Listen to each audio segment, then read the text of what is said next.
열왕기상 17장, 18장, 19장 성경 본문을 통해 깊은 기도란 무엇인가 라는 제목으로 하나님의 말씀을 증거하겠습니다. 기도해야 한다는 사실이 매우 중요하지요. 하지만 그보다 기도해야 하는 이유나 목적이 훨씬 더 중요합니다. 기도의 이유나 목적이 무엇일까요? 그것은 상황을 바꾸는 것이 아니라 자신을 바꾸기 위한 것이 되어야 합니다. 힘든 상황이나 어려운 일이 생겼을 때 사람은 누구나 그런 상황을 좋아하지 않고 이 문제가 빨리 해결되기를 바랍니다. 하지만 힘든 상황이나 그런 문제를 해결하는 것보다 훨씬 더 중요한 것은 그 상황을 통해 하나님과 내가 새로운 관계를 갖는 겁니다. 그리고 그 새로운 관계를 통해서 자신을 변화시켜 가는 것이 훨씬 더 중요합니다. 그런데 사람은 잘 변화되지 않습니다. 아니, 사람이 변하는 것은 거의 불가능에 가깝습니다. 사람이 변화되지 않는 이유는 뭘까요? 그것은 변화될 수 없기 때문이 아니고 변화되기를 원하지 않기 때문입니다. 그러니까 사람이 변화되지 않는 이유는 능력의 문제가 아니고 의지의 문제입니다. 무능력해서 변화되지 않는 것이 아니고 교만해서 변화를 싫어합니다. 교만이 죄의 본질입니다. 반대로 신앙의 본질은 겸손해지는 겁니다. 질병이나 고난이나 실패가 아니고서는 근데 사람이 절대로 겸손해지지 않습니다. 건강해지거나 일이 잘 되거나 성공하면 거의 대부분의 사람은 교만해집니다. 여기서 이 교만이라는 말은 세속적 의미가 아니라 영적인 의미입니다. 영적으로 교만하다는 말의 의미는 내가 하나님을 절대적으로 의지하지 않으면서도 잘 산다는 겁니다. 반대로 영적인 겸손이란 매 순간순간마다 나는 하나님 의지하지 않고는 못 삽니다 하고 그런 방식으로 살아가는 겁니다. 힘이 생기고 돈이 생기는 만큼 사람은 하나님을 덜 의지하게 됩니다. 반대로 내가 약해지는 만큼, 힘든 만큼 하나님을 더 의지하게 됩니다. 여러분, 누가 하나님을 매 순간 하나님을 의지하겠습니까? 부유한 사람일까요? 가난한 사람일까요? 건강한 사람일까요? 아픈 사람일까요? 문제가 없는 사람일까요? 아니, 문제가 아주 많은 사람일까요? 부유하고 건강하고 문제가 없으면 하나님을 잘 믿을 것 같죠. 물론 그런 중에도 하나님을 잘 믿는 사람도 있습니다. 드뭅니다. 이런 사람은 참 훌륭한 신앙인입니다. 하지만 모든 것이 잘 되는 상황에서 하나님이 원하시는 만큼의 믿음을 가진 사람은 그렇게 많지가 않습니다. 하나님이 원하시는 만큼의 믿음이란 뭘까요? 그것은 간절함이고 절실함입니다. 여러분의 삶에는 하나님을 향한 간절함이 있습니까?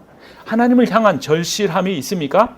하나님은 마음을 다하고 힘을 다하고 모든 뜻을 다해 하나님만 바라보기를 원하십니다. 신명기 6장 5절을 보면 너는 마음을 다하고 뜻을 다하고 힘을 다하여 주 너의 하나님을 사랑하라 라고 명령합니다.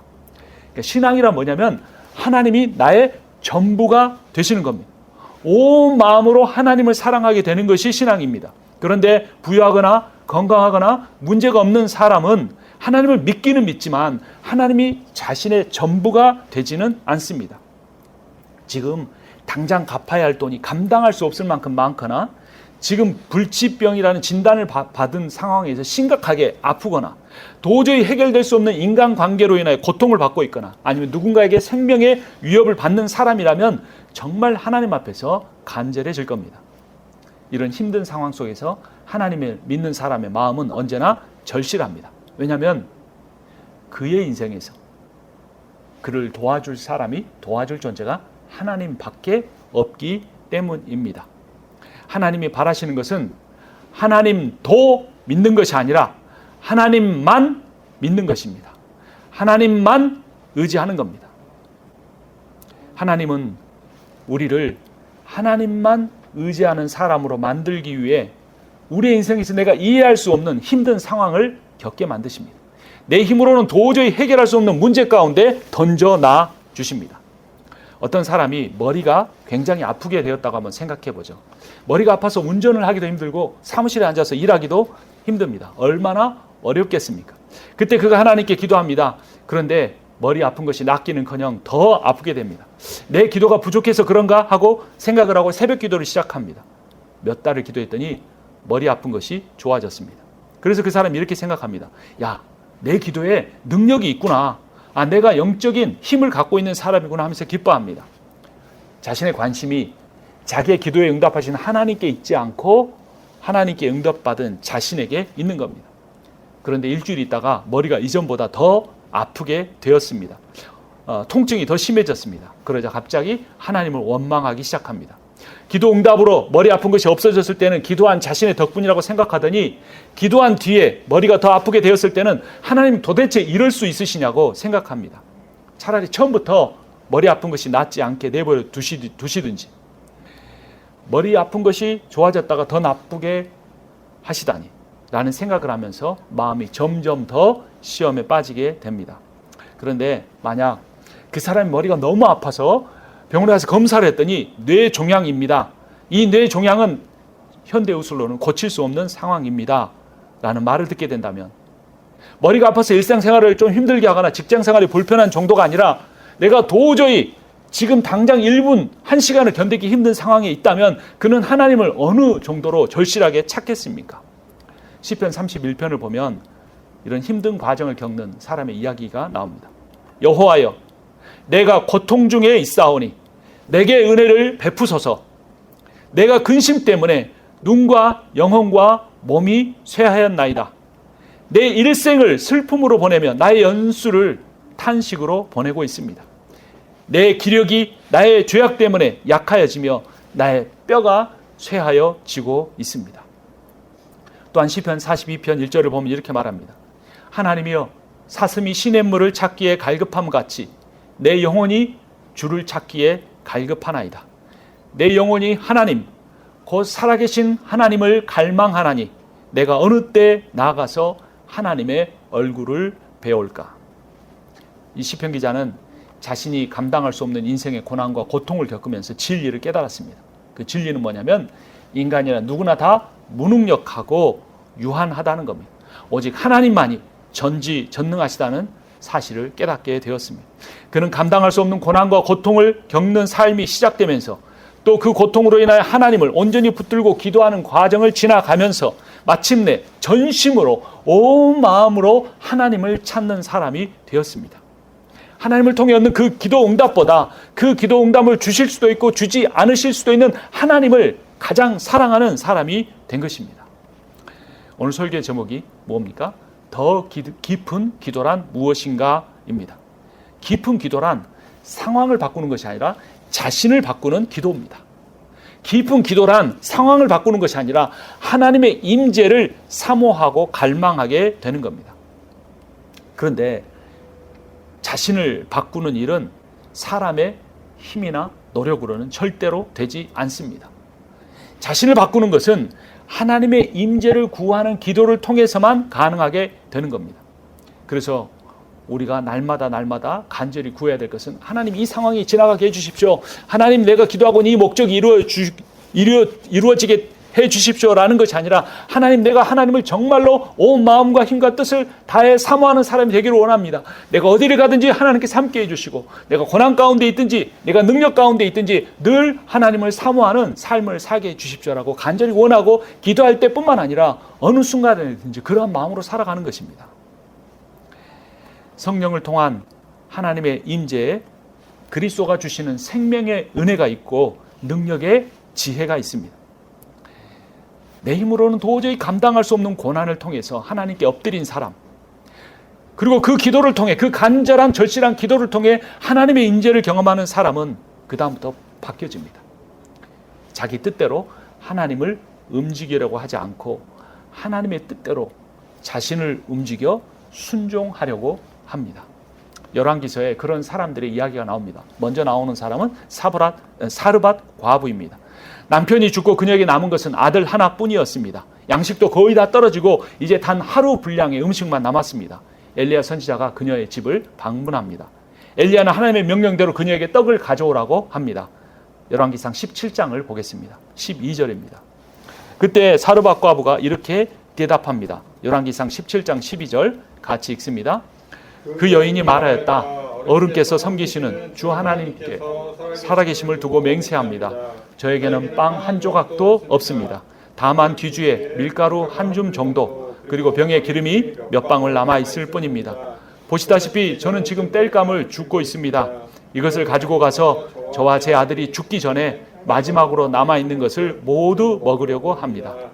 얼마나 안타까운 상황입니까?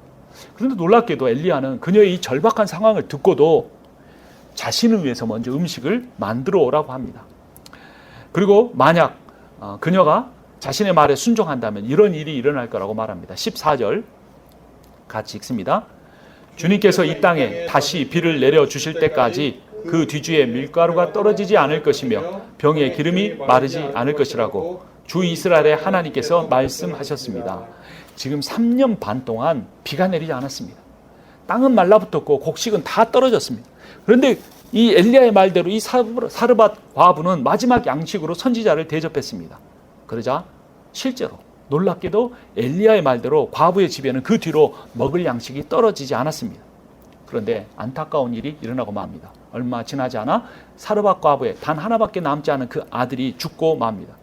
과부는 자신의 집에 아직도 머물고 있는 엘리야 선지자 때문에 아들이 죽은 것처럼 말하며 그에게 원망을 쏟아냈습니다. 그때 과부의 원망을 들은 엘리야는 하나님께 또한 동일한 원망의 기도를 이렇게 드립니다. 20절 같이 읽습니다. 주님께 부르짖었다. 주 나의 하나님, 어찌하여 내가 머물고 있는 이 집의 과부에게 이렇게 재앙을 내리시어 그 아들을 죽게 하십니까? 라고 기도합니다. 그때 엘리야의 심정이 어땠을까요? 마지막 양식까지 먹어버린 그가 함께하고 있는 그 집에 아들이 죽어버리다니요. 얼마나 간절함으로 기도했겠습니까? 그런데 놀랍게도 하나님께서 또 응답하시고 과부의 아들을 살려주십니다. 그때 과부가 이렇게 신앙 고백을 합니다. 24절 함께 봅니다. 그 여인이 엘리야에게 말했다. 이제야 저는 어른이 바로 하나님의 사람이시라는 것과 어른이 하시는 말씀은 참으로 주님의 말씀이라는 것을 알았습니다. 여러분 24절에서 가장 중요한 단어는 이제야라는 겁니다. 이제야 사르밧 과부는 하나님을 신뢰하는 사람이 되었습니다. 자기 집에 밀가루와 기름이 떨어지지 않는 기적을 통해서 자신의 집의 경제적인 문제가 해결됐음에도 불구하고 엘리야와 그를 보내신 하나님을 전적으로 신뢰하지는 못했던 겁니다. 아마도 오늘은 양식을 먹었는데 내일은 떨어지면 어떡하지? 지금은 엘리야 선지자가 함께 하는데 이 선지자가 가고 나면 우리는 먹을 음식을 계속 공급받을 수 있을까? 이런 생각을 했었을지도 모릅니다. 여러분, 상황의 변화는 사람을 변화시키지 못합니다. 여러분은 나에게 몇만 불만, 몇십만 불만, 몇백만 불만 주어진다면, 새로운 어떤 기회가 주어진다면, 새로운 직장으로 옮길 수 있다면, 승진한다면, 새로운 비즈니스가 기회가 주어진다면, 내 아이들이 어떤 학교 생활만 잘하게 된다면 내 삶이 달라질 거라고 생각할지 모릅니다. 그러나 절대로 상황의 변화는 사람의 변화를 이끌어내지 못합니다. 오직 깊은 기도를 통해서만, 깊은 기도에 함께 하시는 하나님의 임재를 통해서만 사람이 변화될 수 있습니다. 사르밧 과부는 자기 인생에서 자기 목숨보다 더 소중한 그 아들이 죽고 다시 살아나는 과정을 통해서야 하나님의 선지자와 그를 보내신 하나님에 대한 참 믿음을 갖게 된 겁니다. 이제야 그 믿음을 갖게 된 것입니다. 사르밧 과부가 이제야 변화된 것입니다. 깊은 기도란 무엇입니까? 오늘 설교 제목이 여러분에게, 우리에게, 저에게 질문합니다. 깊은 기도란 상황을 변화시키는 것이 아니고 자신을 변화시키는 겁니다. 우리의 기도가 주님, 제가 다른 사람이 아니라 제가 저에게 주어진 어떤 힘든 상황, 견디기 힘든 상황, 도망치고 싶은 상황의 변화가 아니라 제가 변화되게 해주십시오 라고 하는 것이 되어야 하는 것입니다. 우리의 기도가 이제는 어떠한 상황이 변화되지 않은 채로 그대로 있다고 할지라도 주님 한 분이면, 주님이 나와 함께만 해주신다면 나는 충분합니다 라고 기도할 수 있어야 하는 것입니다. 여러분, 엘리야라는 사람은 기도로 유명한 사람입니다. 근데 그의 이름에 기도의 비밀이 담겨 있습니다. 엘리라는 것은 나의 하나님이라는 뜻입니다. 예수께서 십자가에서 엘리 엘리 라마 사박단이라고 할 때 엘리가 나의 하나님 어찌하여 나를 버리시나까라는 내용이었습니다. 엘리는 나의 하나님입니다. 야라는 것은 여호와를 의미합니다. 엘리야라는 이름은 여호와가 나의 하나님이라는 뜻입니다. 그것이 전부라는 겁니다. 거룩한 이름을 가진 엘리야가 갈멜산에서 850명의 바알 선지자와 대결했습니다.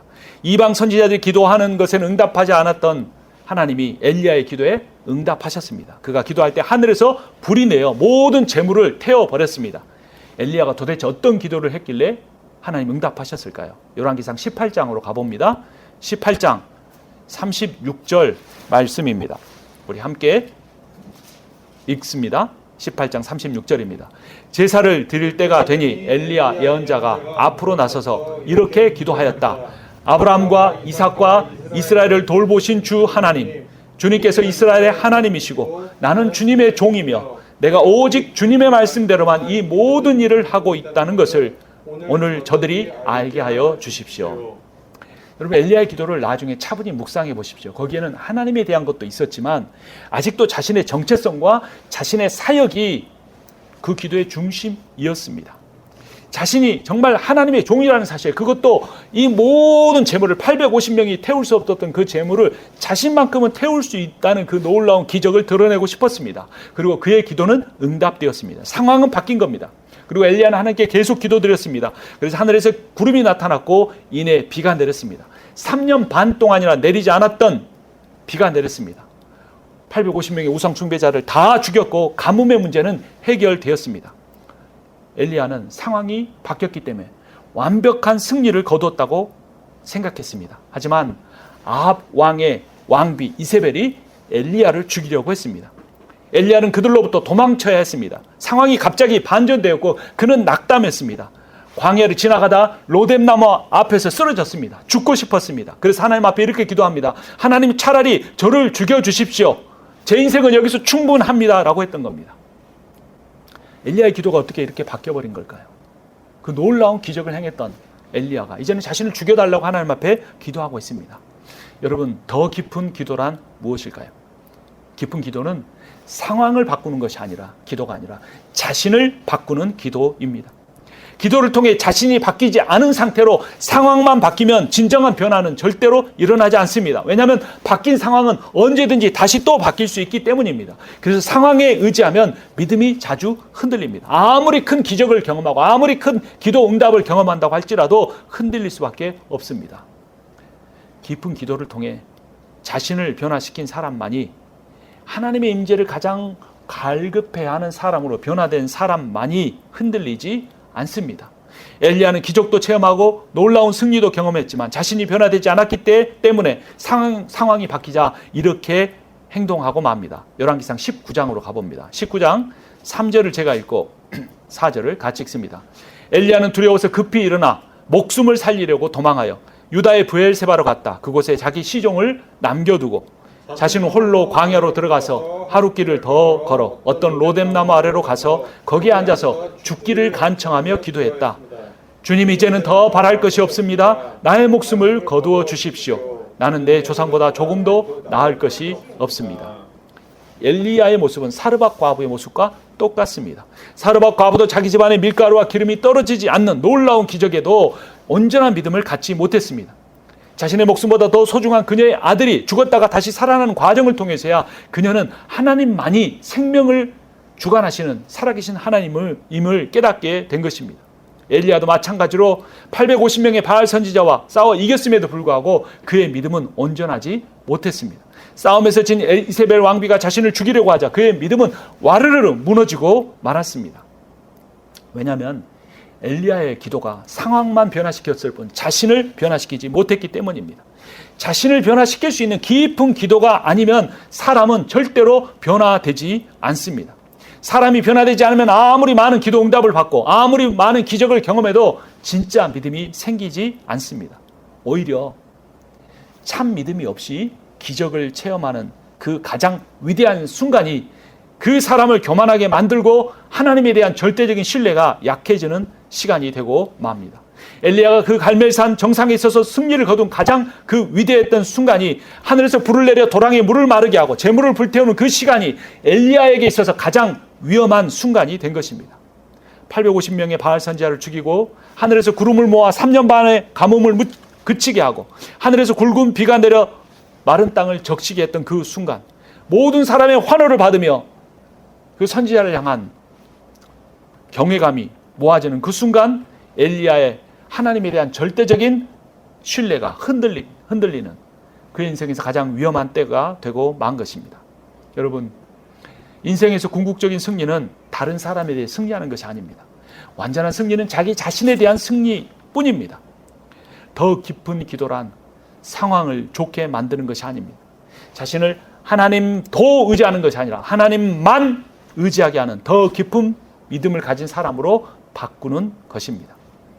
엘리야가 간절히 구애했던 것은 하늘에서 내리는 불이 재물을 태우는 것이 아니었습니다. 하늘에 구름이 모여 비가 내리게 하는 것이 아니었습니다. 자신이 하나님의 영과 하나님의 임재로 가득 채워지는 것이어야 했습니다. 모든 영광의 대상이, 모든 신뢰의 대상이 하나님만 되는 것이어야 했습니다. 여러분, 인생에서 자신의 힘으로든 영적인 힘으로든 종교적인 힘으로든 극적인 승리를 거둔 사람은 마치 자기가 승리한 것처럼 오해하면서 인생을 교만하게 살아갑니다. 그러나 모든 것을 하나님이 하셨고 모든 것을 지금도 하나님이 주관하고 계시고 앞으로 나의 인생이, 우리의 인생이 어떻게 되든 하나님을 구하는 것, 하나님과 동행하며 사는 것이 어떤 상황에 처할지라도 그것이 가장 중요하다는 사실을 깨닫고 그것을 구하는 사람이 되어야 하는 것입니다. 그런데 엘리야는 자신의 인간적인 승리에 도취해 있다가 자기가 패배자도 될 수 있다는 생각에 차라리 나를 죽여달라고 기도했던 것입니다. 엘리야는 물론 하나님께 붙잡힌 사람이었습니다. 엘리야는 그 악한 아합 왕에게 하나님의 말씀이 다시 있지 않으면 3년 반 동안 비가 내리지 않을 거라는 그 말로 인하여 왕에게 어떤 처벌을 받을지 모름에도 불구하고 그런 용기 있는 사람이었습니다. 그런데 그의 승리가 그를 교만하게 만들었습니다. 여러분, 중요한 것은 나의 존재에 변하지 사역의 승리가 아닙니다. 사역에서 100번을 승리해도 존재가 무너지면, 하나님의 임재에 대한 사모가 무너지면 신앙은 끝인 것입니다. 그러나 사역에서, 인생에서, 직업에서, 직장에서, 비즈니스에서 100번을 패배해도 그 패배한 순간에 그 절망의 자리에서 하나님을 의지할 수 있는 사람은 하늘의 별보다 더 귀한 겸손한 신앙을 비로소 갖게 되는 것입니다. 엘리야의 사역에서 가장 중요한 것은 그가 하나님과 깊은 영적인, 인격적 관계를 맺는 사람이 되는 것이었습니다. 그리고 그 하나님께서는 그 엘리야와 그런 깊은 관계를 갖기 위해서 엘리야에게 승리도 경험하게 하고 패배도 경험하며 그 모든 놀라운 기적을 엘리야에게 경험하게 하신 겁니다. 그래서 엘리야 선지자가 위대한 것이 아니라 그 연약한 엘리야와 늘 함께 하셨던 하나님이 놀라운 은혜의 하나님, 승리의 하나님이신 것입니다. 엘리야는 사역에서 성공했을 때는 교만해졌다가 사역에서 패배하자 죽기를 원할 정도로 영적 열등감에 사로잡혔습니다. 그때 하나님께서 세미한 음성으로 말씀하십니다. 열왕기상 19장 12절을 제가 읽고 13절을 같이 읽습니다. 그 바람이 지나가고 난 뒤에 지진이 일었지만 그 지진 속에도 주님께서 계시지 않았다. 지진이 지나가고 난 뒤에 불이 났지만 그 불 속에도 주님께서 계시지 않았다. 그 불이 난 뒤에 부드럽고 조용한 소리가 들렸다. 엘리야는 그 소리를 듣고서 외투자락으로 얼굴을 감싸고 나가서 동굴 어귀에 섰다. 바로 그때 그에게 소리가 들려왔다. 엘리야야, 너는 여기에서 무엇을 하고 있느냐? 하나님이 여러분에게 물으십니다. 운전을 하고 있을 때, 비즈니스를 하고 있을 때, 직장에 있을 때, 집안일을 하고 있을 때, 자녀들을 돌볼 때, 어떤 상황이든지 주님이 묻습니다. 너는 여기에서 무엇을 하고 있느냐? 여러분은 무엇을 하고 인생을 살아가고 있습니까? 여러분은 하나님께 어떤 기도를 드리고 있습니까? 여러분 정말 간절하게 이 상황에서 벗어나게 해달라고 기도하고 있습니까? 아니면 자신을 바꾸어 달라고 기도하고 있습니까? 아니면 하나님의 임재로 가득 찬 사람으로 변화시켜 달라고 기도하고 있습니까? 중요한 것은 내가 하나님을 얼마나 의지하고 있느냐라는 것입니다. 내가 얼마나 하나님이 원하신다면 그 말씀에 순종하겠습니다라고 하나님만 바라보고 있느냐라는 것이 가장 중요한 것입니다. 기도의 목적이 무엇입니까? 우리의 삶의 목적이 무엇입니까? 승리가 목적이면 승리하고도 탈진할 수 있습니다. 승리하고도 두려워할 수 있습니다. 승리하고도 패배할 수 있습니다. 승리하고도 평생 외상후 증후군에 시달릴 수도 있습니다. 그러나 승리가 목적이 아니고 하나님의 임재와 하나님과 동행이 우리의 기도의 목적이고 우리의 신앙의 목적이라면 그 사람은 결코 패배하지 않습니다. 패배해도 승리한 것입니다.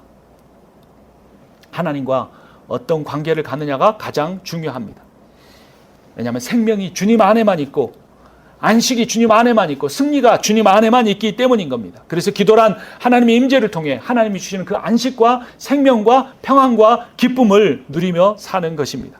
엘리야 인생에서 가장 행복했던 순간은 갈멜산에서 승리한 때가 아니라 패배한 뒤에 로뎀나무 아래서 하나님을 만날 때였습니다. 로뎀나무를 지나고 광야에서 하나님의 세미한 음성을 들었을 때 엘리야는 가장 행복한 순간은 하나님의 임재로만 100% 채워지는 놀라운 경험을 하게 된 것입니다. 여러분, 기도란 무엇입니까? 더 깊은 기도란 무엇입니까? 기도란 상황을 바꾸는 것이 아니고 기도란 자신을 바꾸는 것입니다. 기도란 상황을 바꾸는 것이 아니라 나의 존재가 하나님의 임재만을 간절히 사모하는 그러한 사람으로 바뀌어지는 것입니다. 우리가 기도를 통해 어떤 위대한 응답을 받았다고 해서 우리에게 어떤 특별한 능력이 있게 되는 것이 아닙니다. 어떤 사람에게 특별한 능력이 생기는 것이 아니라 하나님께서 어떠한 사람에게 특별히 역사하시는 것뿐입니다. 그러나 여러분, 과거에도 집착하지 말고 현재에도 걱정하거나 염려하지 말고 미래를 두려워하지 말고 언제나 하나님만 가장 강하게 붙드는 사람이 되십시오. 주님 한 분이면 충분합니다라고, 어떤 상황도 이겨낼 수 있습니다라고 고백하는 사람이 되십시오. 그러면 하나님께서 여러분을 어떤 상황 가운데라도 함께 계시면서 그 상황에 맞는 승리와 은혜와 기쁨과 평안을 누리게 해 주실 것입니다. 그러한 사람은 자신의 기도가 응답되든지 응답되지 않든지 그것에 좌우되지 않고 그 상황 속에서 하나님의 뜻이 어디에 있는지 묻고 그 다음 나아갈 길을 한 걸음 더 내디디며 감사하거나 기다릴 뿐인 것입니다. 그 기도 응답을 기다리는 과정을 통해 온 마음과 뜻과 힘을 다해 하나님을 가장 사랑하는 여러분과 제가 되기를 바랍니다. 힘든 상황을 통해 그 상황을 모면하려고 하는 것보다 그 상황을 통해 하나님과의 관계를 새롭게 하고 그 새로운 관계를 통해 자신을 변화시켜가는 여러분과 제가 되기를 주님의 이름으로 축원합니다. 기도하겠습니다. 살아계신 하나님 아버지, 오늘도 저희와 함께 해주심에 감사합니다. 이 온 세상이 전쟁에 휩싸여 있고 지진과 홍수와 기근에 시달리고 있습니다.